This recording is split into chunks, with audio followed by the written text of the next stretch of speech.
हरि ओम तत्सत्। श्रीमते रामचंद्राय नमः।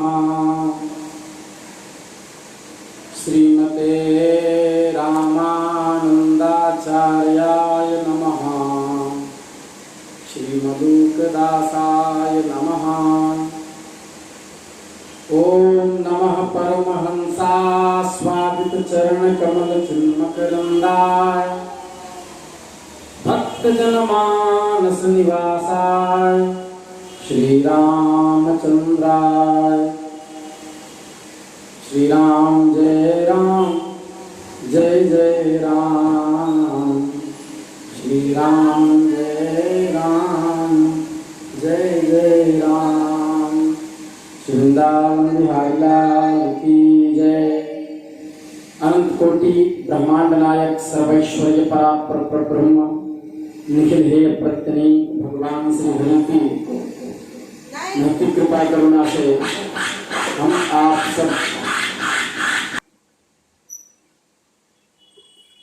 हरिशरणम। हम लोग पीछे सुन रहे थे यमलार्जुन उद्धार प्रकरण। हे परीक्षित, वृक्षों के गिरने से जो भयंकर शब्द हुआ था उसे नंद बाबा आदि गोपों ने सुना और सुनने के बाद उनके मन में यह शंका हुई कि बिजली कहाँ से गिर गई। सबके सब भयभीत होकर वृक्ष के पास गए। वहां देखा तो श्री कृष्ण उखल में बंधे हुए खेल रहे हैं और दोनों तरफ वृक्ष गिरा हुआ है। वहां कुछ बालक भी खेल रहे थे। वे समझ न सके ये किसका काम है।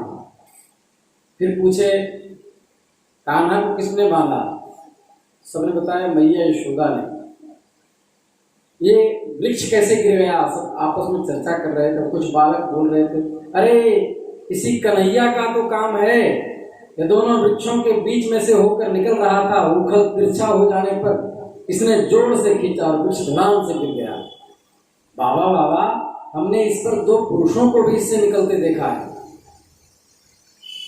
एक नन्हा सा बच्चा इतने बड़े वृक्षों को उखाड़ डाले यह कभी संभव नहीं है, ऐसा विश्वास करके उस बच्चे के बात पर सब हंसने लगे और डरे हुए भी थे। नंद बाबा हंसते हुए कृष्ण के पास गए। हंसे क्यों? बाल बाल श्री कृष्ण बचे हैं उन लोगों की दृष्टि में। कहीं गिर जाता तो प्राणांत हो जाता, इनके ऊपर यदि कुछ गिर जाता। हंसे क्यों? क्योंकि उन्होंने सोचा कि ये मां के द्वारा बांधे जाने के कारण कन्हैया डर गया है और कहीं मुझे देखकर ये न जान ले कि पापा पिताजी आ गए, पिटाई हो गई।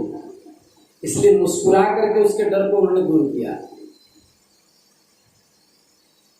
इस बात से यह सिद्ध होती है कि भगवान को कोई बांध नहीं सकता। उनके स्वरूप में बंधन और मुक्ति की कल्पना दूसरे ही करते हैं। बांधा मैया ने, खोला नंद बाबा ने, भगवान ने कुछ नहीं किया। क्योंकि वे न स्वयं बद्ध है न मुक्त है, वो उन दोनों से अतीत है, अलबेला है। नंद बाबा मुस्कुराते हुए श्री कृष्ण को उठा लिया। नंद बाबा ने देखा और नंद बाबा ने श्री कृष्ण को देखा, श्री कृष्ण ने नंद बाबा को देखा। इत्थम नंद निदेशतश्चरितयो प्रत्युद्भकुंज ध्रुवम।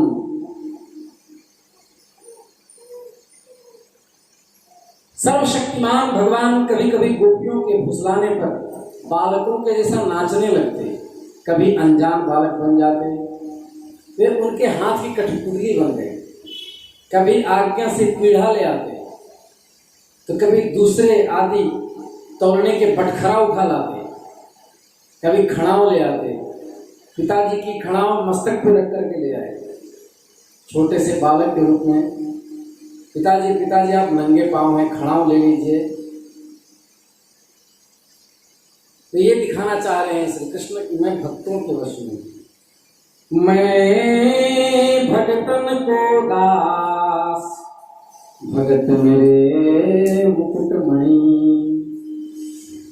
दिन कोई फल बेचने वाली आई, तो फल ले लो, फल ले लो, फल ले लो, ऐसी करती हुई कोई बेचने वाली आई। यह सुनते ही समस्त कर्म और उपासनाओं को का फल देने वाले श्री कृष्ण छोटी छोटी नन्ही हाथों में अंजलि भर के अनाज लेकर दौड़ पड़े। अंगुली में अनाज था, बालक का हाथ बहुत बड़ा होगा नहीं और अंजलि बांधना भी नहीं आता, ऐसे अनाज भरे थे, सारा अनाज रास्ते में गिर गया, 2-4 कुछ बचे हुए थे। लेकिन इसके बाद भी उस फल बेचने वाली ने फल दे दिया, श्री कृष्ण के हाथ फल से भर दिए।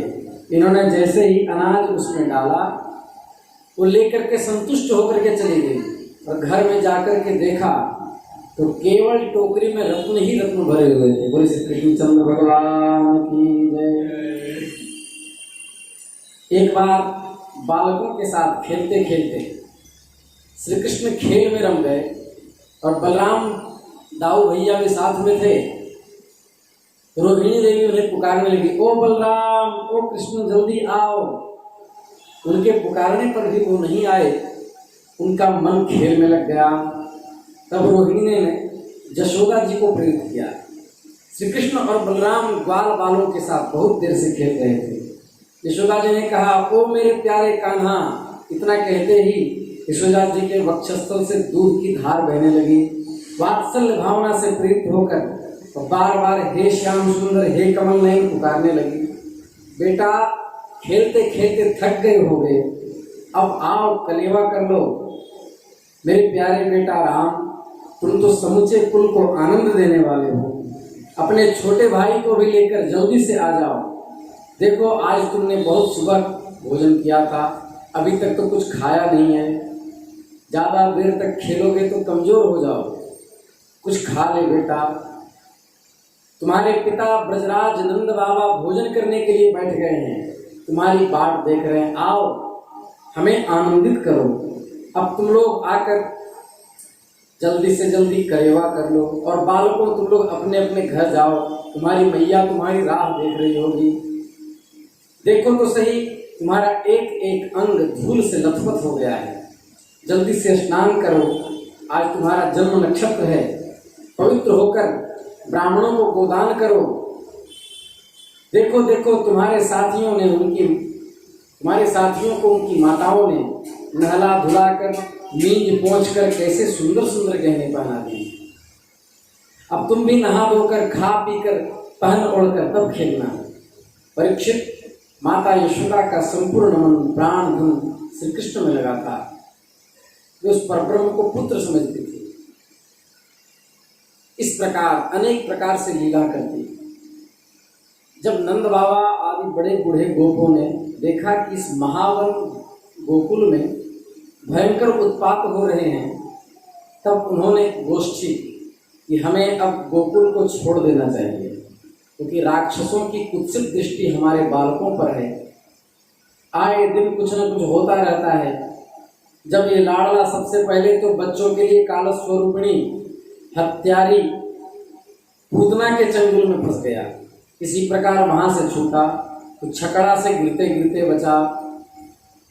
फिर बवंडरधारी दैत्य ने इसे आकाश में ले गया।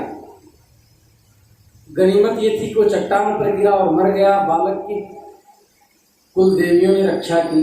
अब यमलार्जुन वृक्षों के गिरने से ये बालक मरते मरते बचा। इसलिए जब तक कोई बहुत बड़ा अनिष्ट घट पड़े, उससे पहले हम लोग को यहां से चले जाना चाहिए। वृंदावन एक महावन है, हम लोग को वहां जाना चाहिए। नमः पार्वती पते हर हर महादेव। वृंदावन नाम का एक वन है, उसमें छोटे छोटे और बहुत बड़े बड़े वृक्ष भी हैं। वहाँ बड़ा ही पवित्र पर्वत है, घास है, हरी भरी लता वनस्पतियां हैं। हम लोग वृंदावन की ओर चले। वृंदावन लगभग गोकुल से 13-14 किलोमीटर दूर होगा, ज्यादा ही होगा, 25 किलोमीटर। तो गोपी और गायों के लिए वह केवल सुविधा का ही नहीं, सेवन करने योग्य भी स्थान है। वृंदावन हरा भरा है। हम लोग आज ही वहां के लिए कूच कर दें, देर न करें। उपनंद की बात सुनकर सभी गोप एक स्वर से कहे, बहुत ठीक, बहुत ठीक। इसके बाद गायें इकट्ठी की और छकड़ों पर घर की सामग्री ला दी और वृंदावन की ओर चल पड़े। ग्वालों ने, बूढ़े, बच्चे, स्त्रियां सभी सामग्रियों को छकड़ों पर चढ़ा दिया। स्वयं उनके पीछे पीछे धनुष बाण लेकर बड़ी सावधानी से चलने लगे। गौ बछड़ों को आगे कर दिया। पीछे सिंगी कुल्ही से जोर जोर से बाजे बजाते हुए ग्वाल वाल चलने लगे। गोपियों ने सुंदर वस्त्र धारण किए, गले में सोने के हार धारण किए, रथ पर सवार होकर जाने लगी। श्री कृष्ण का स्मरण करके, श्री कृष्ण के नाम का कीर्तन करते हुए गोपियां चल रही हैं। सब कहने लगे कि वृंदावन बड़ा ही सुंदर वन है। इसके बारे में प्रबोधानंद सरस्वती जी ने वृंदावन महिमामृतम नामक ग्रंथ में बहुत सुंदर वर्णन किया है वृंदावन की महिमा का। कभी अवसर होगा तो उस पर भी प्रवचन होगा। उल्लंघ्याखिल लोक धर्म पदवीं माधावतां कुत्सिते हा वृंदाटवी किं करोमि न मना दुष्टेन्द्रियाणां गणाः। वृंदावन का बड़ा सुखद उसमें वर्णन है। गीत गोविंद में भी बड़ा विशेष वर्णन है। वृंदावन के एक एक स्वरूप का वर्णन महाकवि जयदेव ने किया है। ललित लवंग लता परिशीलन कोमल मलय समीरे मधुकर निकर करम्बित कोकिल कूजित कुंज कुटीरे। लवंग की लताओं की भिन्न भिन्न खुशबू आ रही है। मलयागिरी चंदन मलय वृक्ष से स्पर्श करते हुए जो वायु चलती है वो मलय के समान सुगंधित होती है। वो वहां भिन्न भिन्न खुशबू बना रही है। मधुकर निकर करम्बित कोकिल कूजित कुंज कुटीरे। भ्रमर गुंजार करते हैं, कोयल कुहकती रहती है।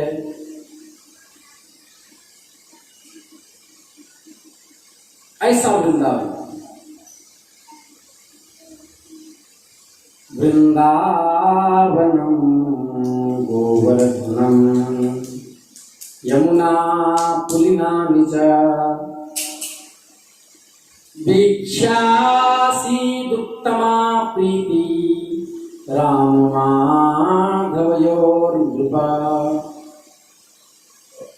अर्धचंद्राकार मंडल बना करके सारे रथों को खड़ा कर दिया गया।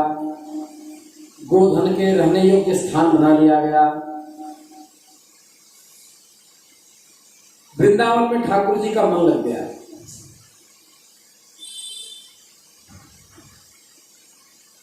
हाथ में कोई ग्वाले गुलेल लेकर के, कोई ढेल बांस से गोलियां फेंक रहे थे। सब खेलने लगे। कभी श्री कृष्ण अपने पांव में बने हुए घुंघरू को छेड़ते, कभी बनावटी गैया और बैल बनकर के बकैयां चलने लगते। एक और सांड बनकर के हकड़ते और युद्ध करते आपस में। कोई पीछे से माथे से मारता, कोई आगे से मारता।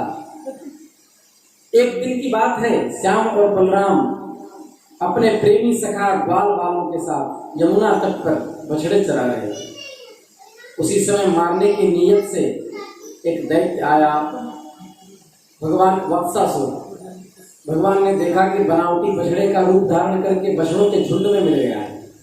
आंखों के इशारे से बलराम जी को दिखाते हुए धीरे धीरे उसके पास पहुंच गए। भगवान श्री कृष्ण ने पूंछ के साथ उस बछड़े के दोनों पिछले पैर पकड़ लिए और पकड़ करके आकाश में घुमाया। और घुमाने के बाद इतना जोर से घुमाते रहे कि वो चक्कर खा के उसकी मृत्यु हो गई, हृदय की गति रुक गई और कैथ के वृक्ष पर पटक दिया। उसका लंबा तगड़ा दैत्य शरीर बहुत से कैथ के वृक्षों को गिरा करके स्वयं भी गिर पड़ा। उनको गौ हत्या क्यों नहीं लगी? क्योंकि जब पकड़े थे तब बछड़े के रूप में था, जब घुमाने लगे तो वो राक्षस बन गया। यदि बछड़े स्वरूप में ही पटक देते तो गौ हत्या लग जाती। लेकिन किसी किसी ग्रंथ में आता है, गोपियों ने कहा कि आपके हाथों से गौ का वध हुआ है, भले राक्षस उस रूप में आया, आपने तो पकड़ा था मारने की ही नीयत से, तो इसका उपाय क्या है? बोले हम तब तक आपका स्पर्श नहीं कर सकते और आपके हाथ का जल नहीं पी सकते जब तक आप इसका प्रायश्चित नहीं करेंगे। पृथ्वी पर जितने तीर्थ हैं सब में स्नान करना पड़ेगा। तब भगवान ने कहा कोई बात नहीं, अभी तुरंत तैयार हूं मैं, एक गड्ढा खोदे, अब जितने पृथ्वी पर तीर्थ हों सब हाजिर हों। एक जगह सब तीर्थ आ गए, भगवान डुबकी मार के निकल गए। बोले अब तो मेरा पाप नष्ट हो गया। श्री वृंदावन बिहारी लाल की जय। एक दिन की बात है, सब ग्वाल बाल अपने झुंड के झुंड बछड़ों को पानी पिलाने के लिए जलाशय के तट पर गए।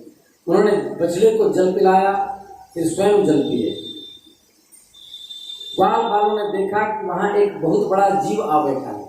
ऐसा प्रतीत हो रहा था जैसे इंद्र के वज्र से टूटा हुआ पर्वतों का पंख ही गिरा हुआ हो। ग्वाल बाल उसे देखकर डर गए। वो बकासुर था, बगुले का रूप धर के वहां श्री कृष्ण को मारने के लिए आया था। उसकी चोंच बड़ी तीखी थी, वो स्वयं बड़ा बलवान था। उसने झपट कर श्री कृष्ण को निगल लिया। कृष्णं महाबकग्रस्तं दृष्ट्वा रामादयोर्भटाः बभूवुरिन्द्रियाणीव ना प्राणं विचेतसः। वो बड़ा भारी बगुला श्री कृष्ण को निगल लिया। श्री कृष्ण गले में जाकर के अग्नि के समान तपने लगे। तालू के नीचे जब पहुंचे, आग के समान तालू जलाने लगे। अब बेचारा मरता क्या न करता, उसकी हालत खराब हो गई। अब ना निगलते बने ना उगलते बने। उसने भगवान को जल्दी से बाहर कर दिया और चोंच से मारने लगा।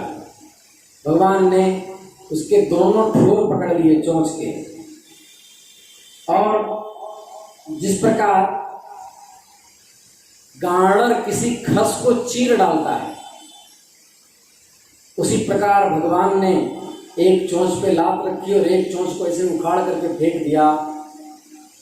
दो भाग में वह बट गया और सभी ग्वाल बाल तालियां बजाने लगे। आज की कथा यही करेंगे। श्री वृंदावन बिहारी लाल की जय। श्री राम जय राम जय जय राम। श्री राम जय राम जय जय राम। श्री राम जय राम जय जय राम। श्री राम जय जय राम। जय रघुनंदन जय सिया राम। जानकी वल्लभ सीताराम। श्री राम जय राम।